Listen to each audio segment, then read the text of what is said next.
Séme sincero, sinceramente.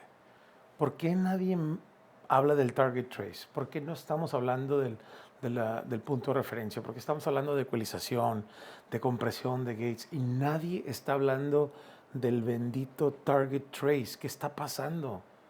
Es la clave a una vida mejor como ingeniero de audio en vivo o ingeniero de audio, punto. ¿Por qué nadie habla del maldito target trace? ¿Qué es el target trace? Es un dibujito visual que va del 20 Hz a 20.000 kHz, que es el rango del oído humano. De hecho, dejamos de escuchar hasta, hasta tus 40, no sé qué estudios hay, pero dejamos de escuchar hasta los 20.000 kHz desde niños. Ya tenemos prácticamente hasta los 16 kHz, llegas un humano común y corriente. La verdad no sé si esos sean nombres o datos correctos, pero me vale madre, nadie llega a escuchar tan alto. Eso no es lo importante del video. Lo importante del video es que me, me llega a preocupar cómo nos enfocamos en las cosas incorrectas. Hay ingenieros que se la partieron durante los 50, los 60, los 70, donde la falta de información era tan increíble, y ellos prácticamente la cagaron toda su carrera para poder entregarnos la clave de un buen sistema, de una buena mezcla, de trabajar tan sencillo. Y no se habla más de eso. Bueno, me estoy haciendo bolas, pero regresemos al target trace. ¿Qué es un target trace? El target trace viene siendo un dibujo, una raya que puedes montar en un software como Smart. Aquí te dejo una imagen.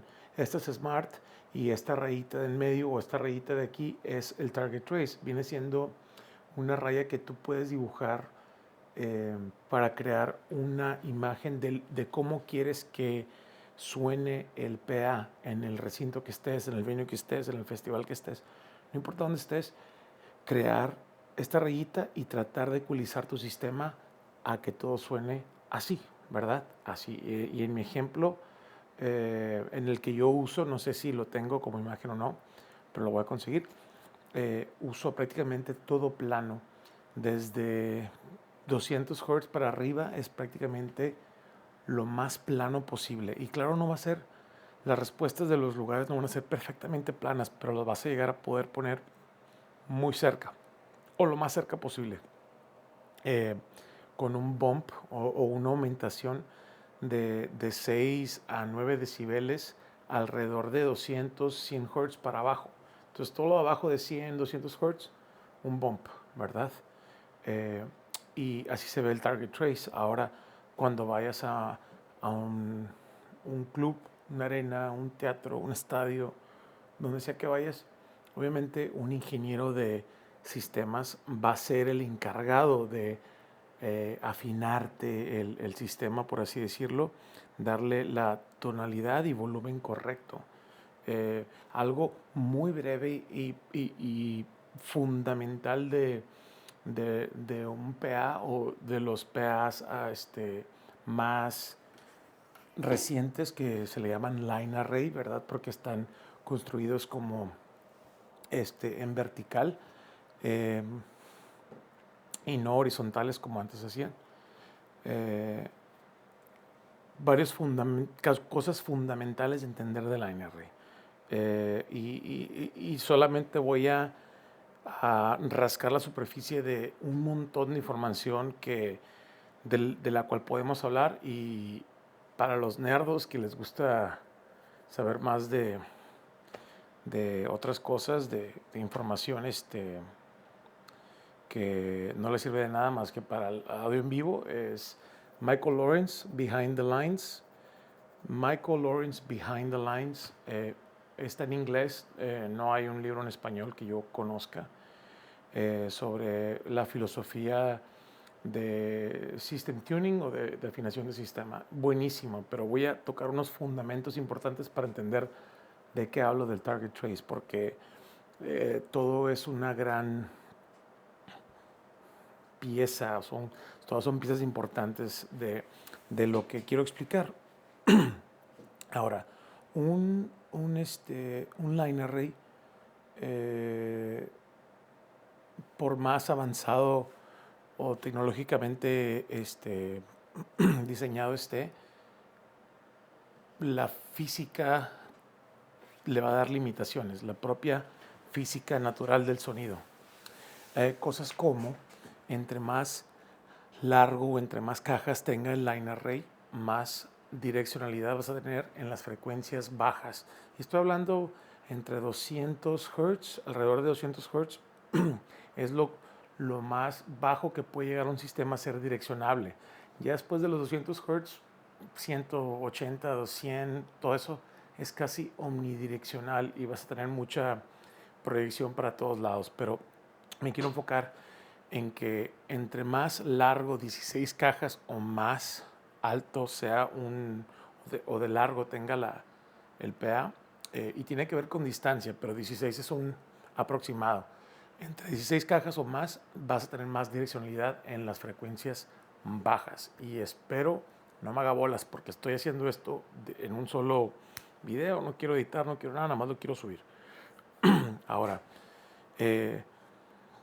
entonces ya quedó claro. Y entre más corto, obviamente, las frecuencias bajas empiezan a ser omnidireccionales. Si le corto 4 cajas, ya 200 Hz va a ser un poco más omnidireccional. Si le quito hasta 6 cajas, un line array corto, las frecuencias bajas o medias bajas van a ser muy omnidireccionales y no vas a tener tanto control. No vas a poder direccionarlas tanto. Y todo esto te lo explica el libro de Michael Lawrence, Behind the Lines. Bueno, a lo que voy. Las frecuencias altas en un line array son más direccionales. De hecho, las direccionalidades de las cajas line array son increíbles porque no solamente son direccionales hacia los lados horizontalmente, pero verticalmente. Entonces, siempre tratan de tener poca interacción entre caja y caja. Ahora, siempre va a existir cierta interacción entre caja y caja del line array, pero si tú, vaya,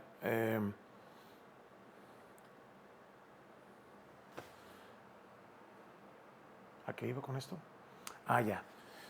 Siempre va a haber interacción entre caja y caja, pero eso lo puedes evitar teniendo ángulos cero en tus cajas. Ya sabes, cuando tú montas un line array, siempre tú puedes ajustar los ángulos de cada caja. La caja de medio arriba le dejas en cero y después la vas angulando hasta quedar apuntando hacia abajo, ¿verdad? En la caja de medio arriba prácticamente siempre es en cero, pero lo recomendable es nunca tener grados cero entre caja y caja, siempre aunque sea medio grado. Y de hecho ya las cajas más recientes, las más modernas, ya no tienen grado cero. ¿Qué quiere decir? Ya no las puedes colgar prácticamente sin ningún grado de diferencia entre caja y caja. Siempre va a haber un pequeño grado, aunque sea 1.5 grados. Eso hace que la interacción entre caja y caja sea menor y por ende puedes proyectar más lejos la señal sin que haya interferencia entre caja, porque cuando hay interferencias entre caja y caja, ¿qué significa? Que hay cancelaciones con filtering, cosas así que pasan, que hace que eviten que la señal o el sonido viaje la distancia a la que está diseñada o intencionada. Ahora, otros datos importantes que hay que pensar cuando estamos diseñando o colocando las cajas, y estos son fundamentos que un ingeniero de sistemas debe de saber o piensas que sabe, ¿verdad? Cuando colocas la caja a cierta altura, estás pensando en que la caja de abajo, ¿verdad? La caja que apunta a las primeras filas, está lo suficientemente retirado para no matar a la gente de enfrente, porque no quieres bajarle, porque prácticamente los line arrays funcionan en zonas. Si son 16 cajas, probablemente tienes 8 zonas. Puedes manipular ecualizar, bajar de volumen, subir de volumen por zona. Y tienes 8 zonas. Si tienes 16 cajas dividido entre 2, tienes 8 zonas de potencialmente, de cambios potenciales, ¿verdad? De todo de lo que quieras, de ecualización, de volumen, lo que sea. Es un error bajarle el volumen a cada zona y que las diferentes zonas trabajen en diferentes volúmenes, porque afectas mucho las frecuencias bajas, y la direccionalidad la pierdes. Y hay mucho filtro de peine, cancelaciones. Lo más sensato es dejarlos todos en cero o que todos funcionen a un mismo volumen y trabajar con la distancia, para que la gente de enfrente no reciba el fregadazo de volumen. O sea, si lo subes más, hay más distancia y por ende menos impacto va a tener a la gente de enfrente.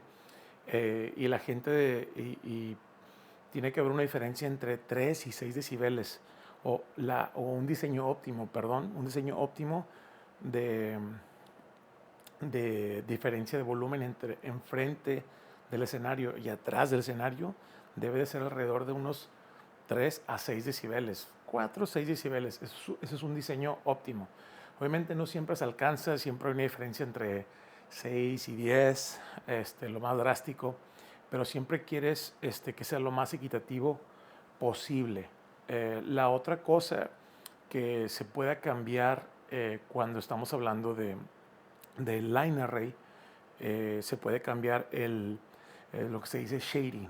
Y shading, yo pensé hace mucho tiempo que shading era bajarle volumen a las zonas de las que estaba hablando. O sea, a las bocinas de hasta abajo, pues les bajo 6 decibeles para que las bocinas de enseguida estén más o menos igual. De hecho, a la zona de abajo le bajo 6 y luego a esta le bajo 4, a esta le bajo 2 y la de hasta arriba le dejo en 0. Algo así pensaba que era shading, pero me equivoqué.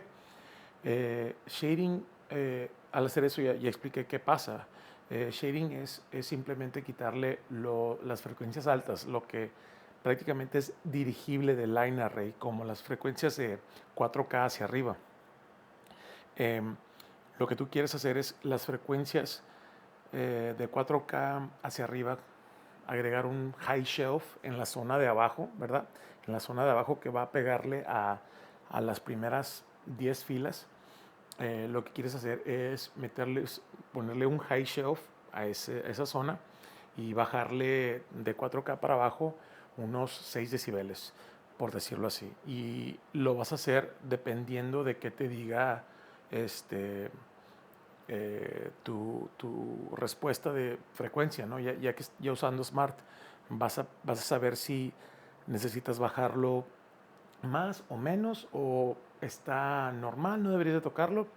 Lo común es medir zonas diferentes del recinto, siempre alrededor de 4 o 5 o 6, depende qué tan grande sea el lugar. La zona de enfrente es número 1, más atrás zona 2, por front of house zona 3, zona 4 ya en las gradas, zona 5 puede ser el segundo aro de la arena o un balcón de un teatro. Tú puedes, y eso prácticamente se juzga, ¿no? Por venue a venue.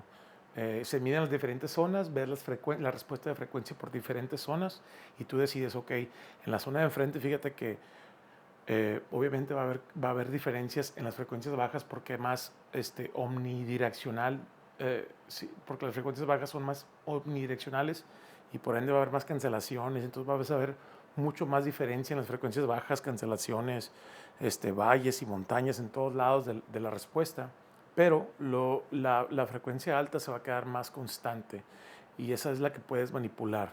Si los de enfrente están recibiendo una montaña de frecuencias altas, ok, le bajamos 6 decibeles con un high shelf empezando desde 4K, pum.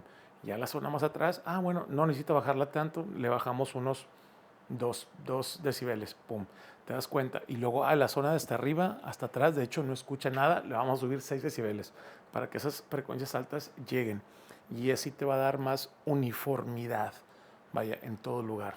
Eh, Ahora, eso es primero darle uniformidad al lugar, que el volumen sea igual, que la respuesta de frecuencia sea similar o igual. Y luego tonalidad. Y la tonalidad es cuando un ingeniero trabaja con un ingeniero de sistemas. Un ingeniero de sala trabaja con un ingeniero de sistemas. Ahí es donde la magia nos corresponde como ingenieros de sala. Y hay muchas, aquí es donde el target trace viene viene de regreso a la conversación, porque sé que empecé con eso. Bueno, el target trace va a ser lo que va a ser una decisión propia, una decisión tuya. He visto, yo personalmente he cambiado mi target trace muchas veces, mi punto de referencia. Es el dibujito del que he estado hablando. A veces lo he tenido que se ve así, prácticamente con los altos, con una resbaladilla de bajos hacia los altos, y a veces lo he tenido con un poquito menos de gravedad, todo plano, pero el que más me ha funcionado es prácticamente todo plano con un bump pequeño en los graves o en los bajos, empezando desde 100 Hz a 200 Hz, es donde empieza el bump. Sí, de unos 6 a 9 decibeles, dependiendo del género. Ya si el género es más pesado, es electrónico o rap o hip hop, ya puede ser de 12 a 15 decibeles, ya más alto, pero lo importante es de los medios bajos hacia los altos, que esté lo más plano posible. Y eso, obviamente, a mí me gusta hacerlo, medirla o tener esa referencia de medición en medio del cuarto. Así siento que en la interacción entre las dos cajas, las reflexiones del cuarto, todo se toma en cuenta y puedo hacer la edición más general, no tan directa en un punto exacto. Me gusta hacerlo más en el punto en medio del cuarto, y eso me ha funcionado a mí.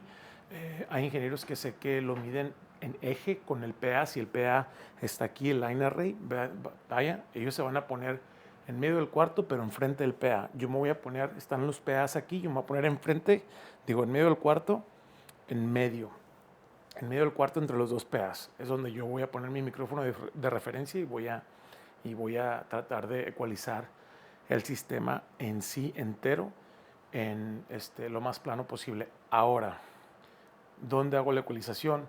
Si el PA es solamente mío y solamente estoy yo, sí, hablo con el ingeniero de sistemas y lo hago en el procesador.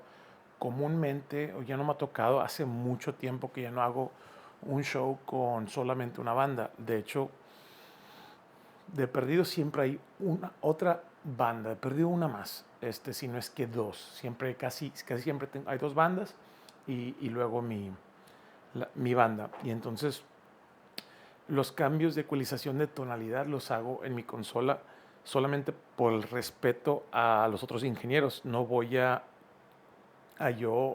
impedir que los ingenieros trabajen con una respuesta de frecuencia de su preferencia o lo que están acostumbrados. Yo lo que más noto, y por lo que hablé con desesperación al principio, es que la mayoría, si no es que todos los ingenieros con los que he trabajado, no los veo trabajar con target trace, con referencias. Y eso me pone a pensar que no es tan conocido. Y estoy hablando que yo estoy de gira comúnmente más en Estados Unidos, pero he estado en Canadá y en Europa. Pero mucha gente no, no las, no las usa.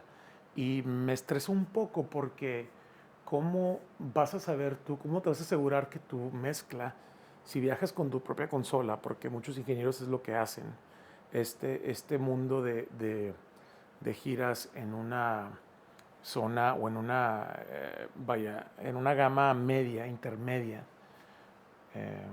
en un nivel medio, mucha gente no tiene un punto de referencia, no tiene un canvas en blanco, simplemente se acerca, va al venue, prende la consola y empieza a ecualizar todos los canales otra vez, y empieza a ecualizar mueve todas las compresiones y mueve todo esto, y mueve aquí y allá, y ecualiza el left and right, y cambia por completo su mezcla. Entonces no tiene sentido viajar con tu propia consola si todos los cambios lo vas a hacer en cada canal, en cada input. No tiene sentido. Eh, mi filosofía es, si tienes tu propia consola y tú sabes qué suena bien, ¿cómo vas a saber si algo está mal? Eso también es otro punto importante. Cuando tú estás haciendo un line check o un sound check, yo me doy cuenta de los errores o de un micrófono fallido o de que algo no está igual que ayer o antier o el show pasado, porque sé cómo suena un SM58, sé cómo suena un Beta 91, sé exactamente cómo suenan los micrófonos porque siempre he tenido el mismo punto de referencia ya por años.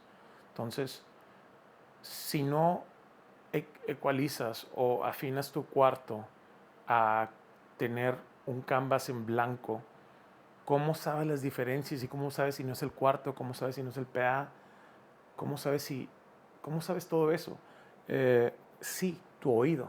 Sé completamente y entiendo completamente que confíen en su oído, pero creo que están trabajando de más, están trabajando mucho más de lo que necesitan y no están entendiendo el propósito de, de, de un canvas en blanco, de una referencia. Espero esto les ayude.